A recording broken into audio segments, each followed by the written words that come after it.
Ravi de vous retrouver sur le plateau des JFR 2017, les journées francophones de la radiologie. Je suis en compagnie du professeur Catherine Adamsbaum. Bonjour.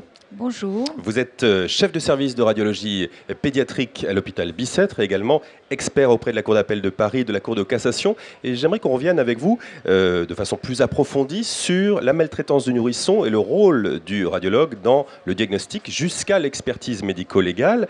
D'abord, revenons sur l'importance du diagnostic. Est-ce que, si je résume un peu rapidement, seule l'imagerie peut faire le diagnostic de la maltraitance ? Alors, d'abord, nous allons nous mettre dans le contexte des moins de 2 ans, parce que c'est vraiment là que l'imagerie intervient énormément. Et ce n'est pas seule l'imagerie peut faire le diagnostic, mais c'est plutôt que le radiologue est très souvent en première ligne. Et le radiologue, très souvent, va donner l'alerte sur un diagnostic qui est complètement insoupçonné parce que l'enfant n'a aucune marque extérieure, ne parle pas. Et comme disent les juges, le radiologue peut faire parler le corps. Quels sont les cas plus précis qui sont détectés grâce à l'imagerie chez ce nourrisson de moins de 2 ans ? Alors le nourrisson de moins de 2 ans est particulier parce que ce n'est pas un adulte miniature. Donc il a une maturation qui n'est pas encore terminée et donc ses os sont particuliers. Vous savez que nos os sont en croissance, son cerveau est particulier, il y a une myélinisation qui va se faire progressivement et la radio intervient, l'imagerie d'ailleurs, intervient très particulièrement pour les lésions neurologiques, les lésions squelettiques, les fractures et les lésions abdominales et thoraciques, les viscères. Ce qu'on appelle le bébé poussé, qu'est-ce qu'on entend par là ? Le bébé secoué. Secoué, pardon.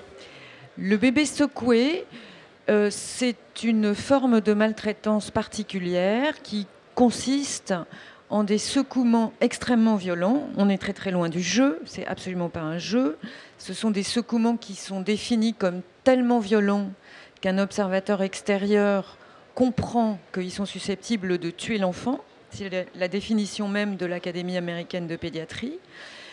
Dans mon expérience, c'est exactement ce qui est raconté par ceux qui racontent au moment de l'enquête judiciaire. Et lors de ces secouements extrêmement violents, la tête du bébé va d'avant en arrière, le cerveau est mobile dans la boîte crânienne et va heurter très violemment les parois antérieures et postérieures.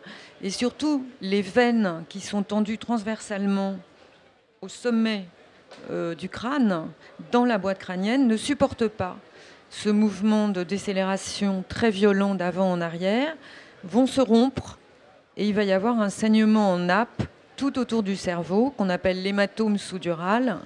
Et c'est ce saignement en nappe, plus le choc du cerveau contre les parois osseuses, qui va être responsable du tableau en général très grave que va présenter l'enfant. Plus tôt ce diagnostic est fait, plus tôt l'enfant est en sécurité ? Absolument.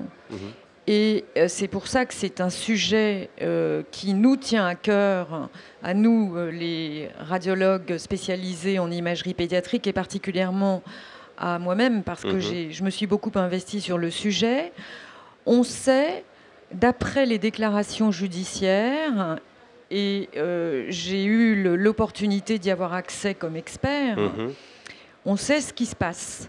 Et les auteurs qui avouent qu'ils ne font pas ça, les secouements, une seule fois, mais que c'est quasiment un mode relationnel avec l'enfant. Ils secouent, l'enfant se calme, parce qu'il est dans un espèce de semi-coma, quasiment. Il se calme très rapidement après les secouements et s'instaure un cercle vicieux dramatique. Et donc, si on n'arrête pas ce cercle vicieux, l'enfant a un très haut risque de revenir mort à l'hôpital. Donc, plus vite on fait le diagnostic et mieux on protège l'enfant et on le protège de ce contexte. Est-ce qu'il existe des formations, un diplôme spécifique pour les radiologues concernant ce sujet de la maltraitance ? Alors oui, depuis peu de temps, il existe un diplôme interuniversitaire intitulé La maltraitance de l'enfant.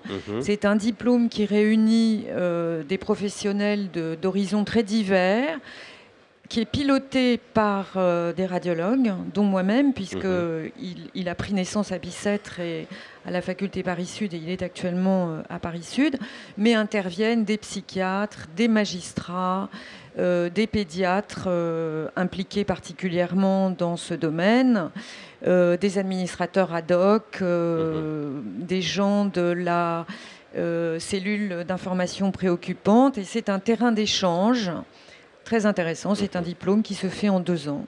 Alors poursuivons, on vient de parler du diagnostic, de la formation des radiologues. Quand il est trop tard, le nourrisson décède dessus des maltraitances, vous êtes sollicité lors des expertises médico-légales. Comment s'articule cette collaboration entre radiologues, magistrats, légistes, pédiatres ?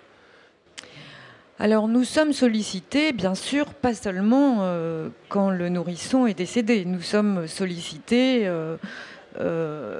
pour une expertise médico-légale. Donc le rôle du radiologue, et ce qui est très intéressant, c'est que la magistrature a aujourd'hui compris clairement la valeur ajoutée du radiologue et la valeur ajoutée d'une réanalyse de l'ensemble des documents d'imagerie depuis la naissance. Le rôle du radiologue et de l'expert médecin en général, c'est d'éclairer le juge. L'expert en France a un statut très particulier et très intéressant parce qu'il est indépendant.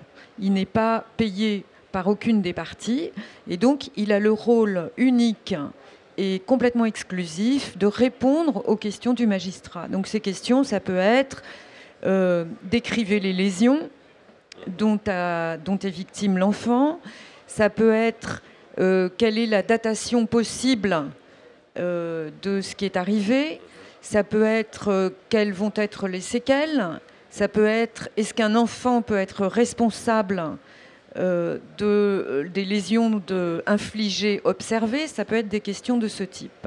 Et quelles sont les limites justement du rôle du radiologue dans cette expertise médico-légale ?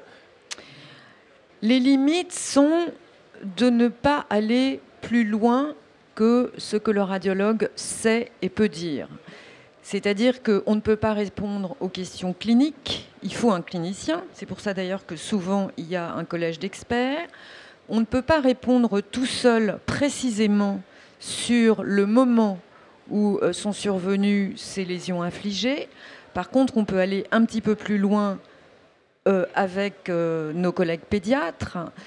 On ne peut pas dire qui est responsable des faits, ce n'est pas à nous de le dire, mais on peut mettre en lumière certains éléments qui vont contribuer à ce que le juge puisse ensuite déterminer qui peut être responsable des faits. Eh bien, merci beaucoup Catherine Adamsbaum pour cet éclairage. Excellent JFR à tous et à très bientôt pour un prochain plateau.